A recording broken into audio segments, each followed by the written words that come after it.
వెమ్లవాడలోని ప్రభుత్వం ప్రతిష్టాత్మకంగా నిర్మిస్తున్న డబుల్ బెడ్రూమ్ ఇళ్ల నిర్మాణ నాణ్యతను పరిశీలిస్తున్న సమయంలో ఊహించని సంఘటన జరిగింది.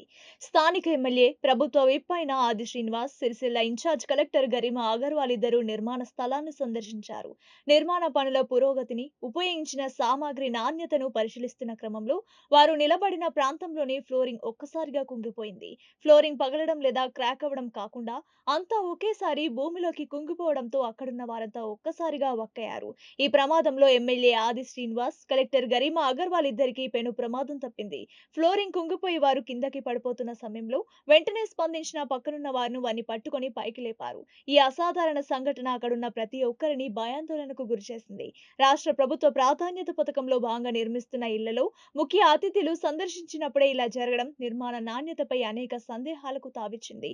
సాధారణంగా ఫ్లోరింగ్ కింద కంపాక్షన్ సరిగ్గా లేకపోవడం లేదా నాణ్యత లేని మెటీరియల్‌ను ఉపయోగించడం వల్లే ఇటువంటి సంఘటనలు జరుగుతాయని నిపుణులు చెప్తున్నారు.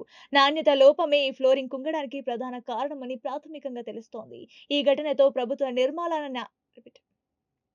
ఈ ఘటనతో ప్రభుత్వ నిర్మాణాల నాణ్యత మరోసారి చర్చనీయాంశమైంది. మరిన్ని అప్డేట్స్ కోసం చూస్తూనే ఉండండి కొలుగురి టీవీ.